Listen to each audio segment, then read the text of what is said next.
तो आज से कुछ समय पहले, मतलब 1 साल पहले, मैं और मेरे ऑनलाइन दोस्त रोज की तरह किसी फालतू चीज पे आर्ग्यूमेंट कर रहे होते हैं कि क्यों हाथी कूद नहीं सकते, और कैसे अगर तुम कंबल से पैर बाहर निकाल के सोते हो तो कोई मॉन्स्टर या चूड़े लाके तुम्हें कच्चा चबा जाएगी, पर अगर तुम पैर अंदर करके सोते हो तो तुम्हारा कोई कुछ नहीं करेगा। फिर पैर अंदर कर लिया। तू अगली बार मिल, बताता हूँ तुझे। चैन से सोएगा ना अब तू।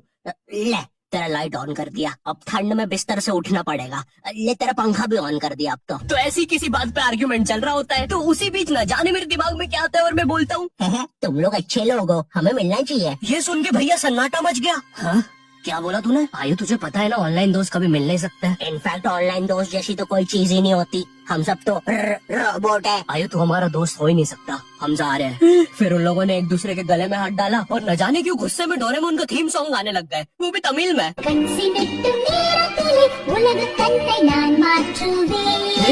क्या? अब नहीं, ऐसा कुछ नहीं हुआ था। सॉरी गाइस, कुछ महीनों से जिंदगी थोड़ी सही नहीं चल रही है, इसलिए ऐसे जोक्स आ जाते हैं कभी कभार। खैर सरप्राइजिंगली मेरे ऑनलाइन दोस्तों ने मेरी मिलने वाली बात को सीरियसली लिया और इसी तरह हमारी Mumbai to Goa trip plan होती है, जो कि दिसंबर में थी। तो अब फास्ट फॉरवर्ड करते हैं सीधा दिसंबर तक ट्रिप का टाइम। तो अब कुछ रीजन की वजह से मुझे मुंबई प्लेन की जगह ट्रेन से जाना पड़ता है। नहीं, मैं एयरपोर्ट पे फटाका लगाता हुआ नहीं पकड़ाया था, थे कुछ रीजंस, थी कि सच में थे। तो मैं रात में ट्रेन में बैठता हूँ और सुबह में मुंबई पहुंच जाता हूँ। अब जो मुंबई पहली बार आता है ना, वो ना अलग अलग चीजों को देख के चौंकता है, जैसे वड्डी वड्डी बिल्डिंग्स, वड्डे वड्डे सुपरस्टार्स। और इधर मैं जैसे ही मुंबई के स्टेशन पे उतरा, ओ बहन की एलिवेटर स्टेशन पे, वो भी भाई साहब उसको एस्केलेटर बोलते हैं। एलिवेटर मतलब आंखों पे भरोसा ही नहीं हो रहा है। मैंने मम्मी को फोटो खींच के भेजी, मम्मी एलिवेटर, वो भी स्टेशन पे। भाई साहब एस्केलेटर होता है। देखो ये हमारे स्टेशन पे नहीं होते हैं, हमें पूरा ब्रिज पैरों से चढ़ना पड़ता है। और मेरे गांव के ब्रिज पता है बादलों में होते हैं। वो ब्रिज को इतनी ऊपर होने की जरूरत भी नहीं है, उसको किसी इंजीनियर ने भी नहीं बनाया है। ये गाँव के लोगों ने मस्ती मस्ती में उसको इतनी ऊपर तक बना के आ गए हैं। अब वो स्टेशन का ब्रिज ना आउटर स्पेस तक पहुंच चुका है। साला कुली लेके भी जाओगे ना तो थोड़ा ऊपर जाके तुम्हारे कुली को भी कुली करना पड़ जाएगा। भाई साहब कुली करना पड़ेगा। अरे किया तो है तुम्हें। अरे आप कुली, मुझे कुली करना पड़ेगा। रुको कुली।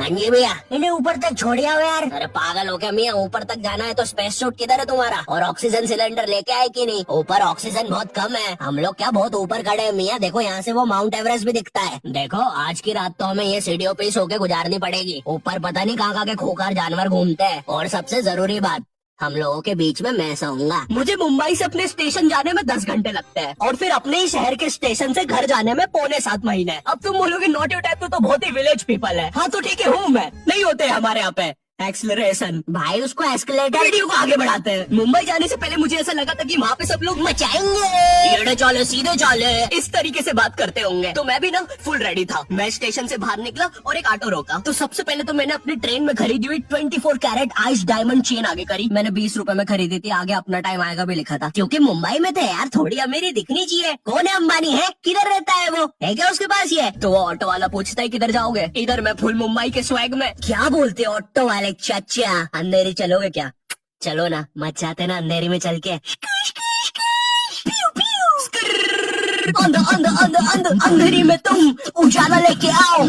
ऑटो में क्यों बैठे हो? लैम्बोर्गिनी लाओ। ये अंधेरी में तुम आओ। क्यों चाचा? अरे माता कड़कती धूप में मुजरा दिखा रहे मेरे को।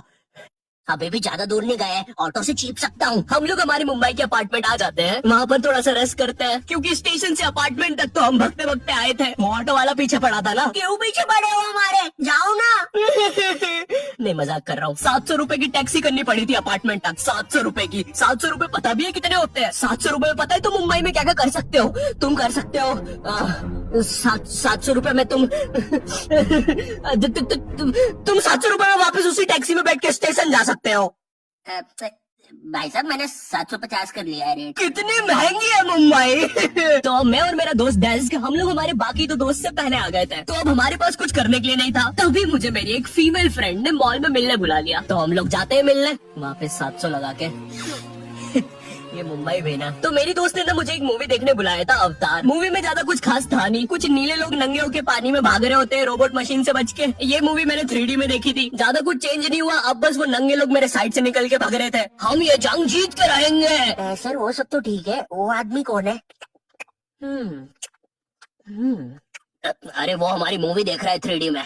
उसे तो मजा ही आ जाएगा जब हम सब नंगे होकर उसके सामने से भागेंगे। मेरी बात सुनो सब लोग, हम लोग उसके बहुत पास से भागेंगे लेकिन उसे टच नहीं करेंगे। जिमी मैंने तो अपने हाथ भी गीले कर लिए सुसु से। जैसे ही मैं नंगा होकर उसके पास से भागूंगा अपने हाथ उस पर लपलपा दूंगा। चीटों से उसे लगेगा मूवी और रियल है। मेरी जिस फ्रेंड ने मुझे मॉल में बुलाया था उस दिन उसका बर्थडे था और मैं इधर बेशरम बेहया खाली हाथ गया था, बिल्कुल उस लेंडू बच्चे की तरह जो बर्थडे पार्टी में खाली हाथ आ जाता है। फ्री का नमकीन और केक दे दो बस उसे। तो ये बच्चा इधर मैं था। चीजें अभी इधर खत्म नहीं हुई हैं। उस बंदी ने फिर मुझे गिफ्ट दे दिया। चीजें अब सीरियस हो गई है। दुनिया का सबसे बड़ा क्राइम इधर, ठीक है इधर है, और फिर आता है किसी के बर्थडे पे उनसे ही गिफ्ट ले लेना इधर। पहले तो मुझे समझ में नहीं आया कि ये बंदी मुझे टॉन्ट मार रही है कि सच में गिफ्ट दे रही है। मुझे उस समय इतनी ज्यादा शर्म की अनुभूति और आभास हो रहा था, मेरा मन कर रहा था उठ के भाग जाऊं वहां से।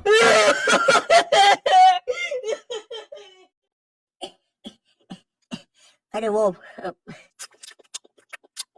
बाहर बहुत गर्मी है ना, इसलिए मैंने सोचा स्प्राइट पी लूं आके।